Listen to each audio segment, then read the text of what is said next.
বিষয়টা হলো যে আমাদের এখানে কদিন ধরে একটা সমস্যা হচ্ছিল কোচকে নিয়ে। সেই কোচের ব্যাপারটা সেটা ক্লিয়ার হয়ে গেছে যে কোচ যেটা আছে সেটা উনি পদত্যাগ করেনি। উনি আমাদের এখানে নিজের এগ্রিমেন্টটা টার্মিনেট করার জন্যে সেটা আমাদেরকেও জানায়নি। ও ফিফাতে দিয়েছিল, অভিযোগ করেছিল যে 2 মাসের স্যালারি ও পায়নি এবং সেটা আমরা জানতাম না। সেই চিঠিটা নাকি উনি সাচিকেও দিয়েছিল, কিন্তু সাচি তার উত্তর দেয়নি। তার ফলে কি হলো, 2 সপ্তাহ পর একটা টাইম লিমিট থাকে, সেই টাইম লিমিটটা বার হয়ে গেছে, টাইম লিমিটটা শেষ হয়ে গেছে। এবার ফিফা আমাদেরকে অফিসিয়ালি কিছু জানায়নি, কিন্তু আমরা জানি যে একটা ফাইন কিংবা একটা টার্মিনেশন করতে গেলে যার চুক্তি হয় সেই চুক্তির পুরো টাকাটা দিয়ে তারপরে তাকে ছাড়তে হয়। সেই ক্ষেত্রে তাকে আমরা বলেছিলাম যে এটা আমাদের কোনো বিষয় নেই। আমাদেরকে যখন মিডিয়া জিজ্ঞেস করছিল তখন আমরা বললাম যে এটা আমাদের বিষয় নেই, এটা সম্পূর্ণ আমাদের ইনভেস্টারের বিষয়। ইনভেস্টার তাকে নিয়ে এসছে, ইনভেস্টার টিম বিল্ড করেছে, ইনভেস্টার রিনিউ করেছে 2 বছরের জন্য, আমরা করিনি। তারা কথা বলবে, দীপক সিং কথা বলবে, তার সঙ্গে সঙ্গে সাচি আছে, তারা কথা বলবে। তো তারা কালকে কথা বলেছিল, বসেছিল, আমরা কথা বলেছিলাম, আমিও কথা বলেছিলাম দীপক সিংয়ের সাথে, কামার ভাইও কথা বলেছিল যে ম্যাটারটা উনি শর্ট আউট করো। তো তারা ওকে বলেছে ম্যাটারটা শর্ট আউট হয়েছে ফর দ্য টাইম বিং। ওকে এখন 3-4 ম্যাচে পাওয়া যাবে না, লিভ নিয়েছে, ধরে রাখো লিভ দিয়েছে, আর যে অভিযোগ করেছিল সেটাকেও উইথড্র করবে, এটাই আলোচনা যে, এবং অ্যামিকেবল যে সেটেলমেন্ট হবে টাকা পয়সা, যদিও থাকতে চায় সেই টাকাটা কন্টিনিউ করবে। এবার যদি থাকতে চাইবে না তাহলে যে টাকাটা আছে নেগোসিয়েশন করে বাংকার হিল আর সাচি মিলে সেই টাকাটা দিয়ে তাকে বিদায় করবে। কিন্তু আপনাদের আজকে একটা স্টেটমেন্ট গেছে, অফিসিয়াল স্টেটমেন্ট গেছে গ্রুপে, জয়েন্ট ইনভেস্টররা জয়েন্ট স্টেটমেন্ট দিচ্ছে যে আপনাদের শর্ট আউটই হয়ে গেছে। তাহলে আপনি এখন বলছেন যে যদি থাকতে চায়, মানে যদি এখন আছে, মানে যদি ক্লিয়ার হয়নি। আমি কি বলতে চাইছি, যদি বলতে গেলে কি, মানুষের টাইম টু টাইম ডিসিশন হয়তো চেঞ্জ হতে পারে। আমি কি বলতে চাইছি যে আজকে তার সাথে আলোচনা হয়েছে, কথা হয়েছে, 3টে ম্যাচের পর কি ফল হবে, 4টে ম্যাচের পর কি ফল হবে, হ্যাঁ সেটা পরে দেখা যাবে। প্রবলেমটা শর্ট আউট হয়ে গেছে, উনি রাজি আছেন রিকনসিডার করার জন্যে, রিকনসিডার করার।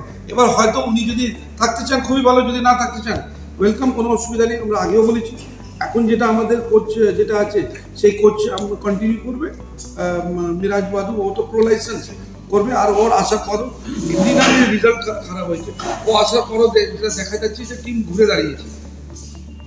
এটাও না যে ও আসার পর টিমটা খারাপ পারফর্ম করেছে, আসার পর দেখা গেছে যে টিমটা ঘুরে দাঁড়িয়েছে। এবং হয়তো আমরা গোল পাচ্ছি না, কিন্তু তার মানে এ না যে আমরা আমাদের এখানে হোম ম্যাচ যেটা এক্সট্রা টাইমে আমরা 2 গোল দিয়ে যাচ্ছিলাম, যেখানে পিছিয়ে 2 গোলে আমরা দিয়ে ড্র হলো সে ম্যাচে। যাই হোক, সেই বিষয়গুলি ক্লিয়ার করে দিলাম। অন্য ব্যাপারটা হলো ক্রিকেটের বিষয়। আমি একটু আসছি আপনার কাছে, সেটা হচ্ছে মহারণ স্পোর্টিং ক্লাব অত্যন্ত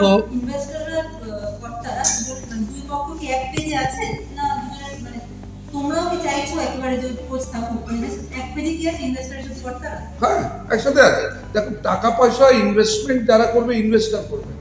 আমরা চাইবো, আমাদের পার্টটা হলো আমরা রেজাল্ট চাইবো, আমাদের এটা হলো, কেন এটা তো কোনো কর্পোরেট ক্লাব না, এটা সাপোর্টার বেস ক্লাব।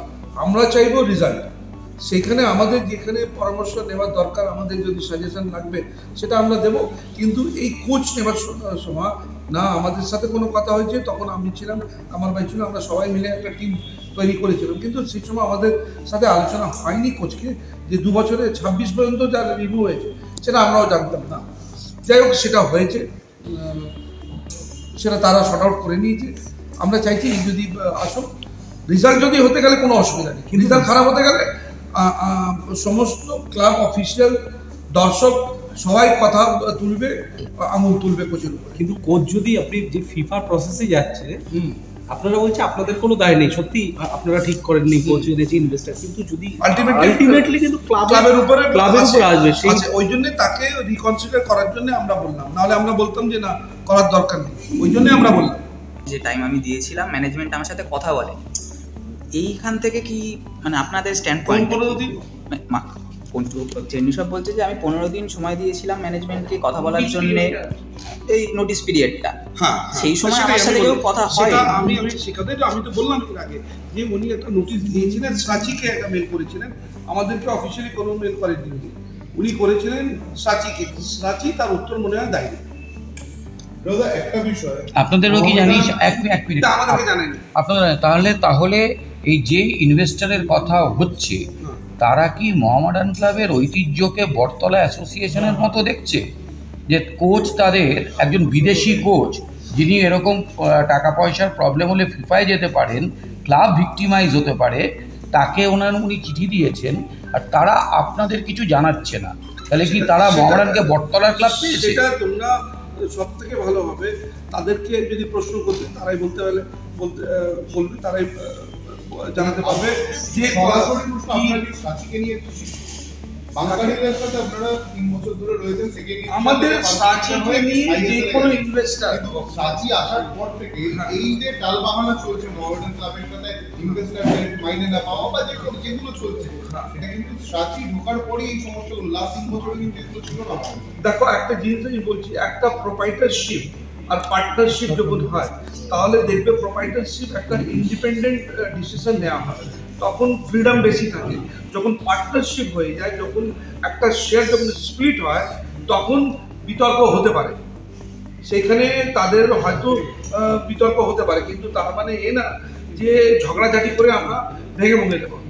আমরা চাই সাচি হোক, বাংকার হিল হোক, যে কোনো ইনভেস্টার হোক, ক্লাব ভালো করে চলুক, টিম ভালো করে খেলুক এবং কোঅর্ডিনেশন সমস্ত সাচি, বাংকার হিল এবং ক্লাব ম্যানেজমেন্টের সাথে সবাই মিলে যদি এটা হয়, আলোচনা করে যদি হয়, তাহলে আমার মনে হয় সব থেকে বেস্ট ক্লাব চলতে পারে। না 15 ডেজ হয়ে গেছে, 15 ডেজের মধ্যে এক মিনিট হ্যাঁ, এখন যে আপাতত যে সাচিকে নিয়ে আপনাদের না কোনো আমরা সাচি কি বাংকার আমরা আমাদের সাথে কারো কোনো অসুবিধা নেই।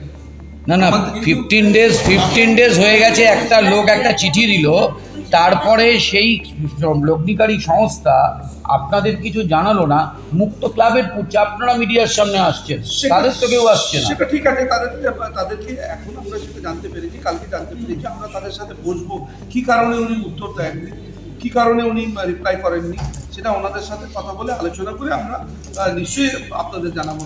এর মাঝখানে আপনাদেরকে আমি অনুরোধ করবো যে তাদের থেকে আপনারা যদি জিজ্ঞেস করেন তাহলে আমার মনে হয় আরও বেটার হবে, তারও ক্লিয়ারলি বোঝা যাবে। না আসলে কারণটা বলছি যে এত সফটওয়্যার একটা ট্রেন বানানো তুমি ছিলেন তো, ক্রিকেটের সমস্ত প্লেয়ারদের ফুল ফাইনাল পেমেন্ট হয়ে গেছে, মানে টিল ডেট আজ পর্যন্ত যা ছিল, এবং আমাদের সাথে যে চুক্তি এগ্রিমেন্ট ছিল ক্রিকেট সেকশন, ক্রিকেট যে আমাদের স্পন্সর বা ইনভেস্টার যে নিয়ে আসবে তার সাথে চুক্তি হয়ে গেছে, এগ্রিমেন্টের কপি রয়েছে আমাদের কাছে, তো সেইগুলি আমাদের আজকে ক্লিয়ার হয়ে গেছে। সেখানে প্লেয়াররাও ছিল, দেখলে প্লেয়াররা দেখছে তো ক্রিকেটটা, বাংকারিরই দেখছে তো না, এর আগে বাংকারিন দেখছিল, এখন বাংকারিন দেখছে না, এখন অর্জুন আছে, অর্জুন ধাওয়ান ওই দেখছে, ওই ক্রিকেট সেক্রেটারি হয়েছে এবং সে দায়িত্ব নিয়েছে। কালকে হয়েছে না আজকে মানে কথা আপনারা হয়েছে। এটা একদমই জানতেন না যে এই প্রেস রিলিজটা না ওনারাই দিয়েছেন, আমি বলে দিচ্ছি। এই যে কথাগুলি বললেন, এটা নিয়ে ওনার লয়ার আছে, আমাদের লয়ার আছে, দীপক সিং যেহেতু এখানে ছিল না কয়েকদিন, এখন বসে ওটাকে মুখোমুখি আমরা ভিডিও কনফারেন্সিং সেদিন কথা বলছিলাম তার সাথে, আজকে সামনাসামনি বসে ওই এগ্রিমেন্টটাই ফাইনাল হচ্ছে আজকে, ওই জন্য মানে এখানে ওই জন্য আজকে আসতে পারে, আটকে গেছে।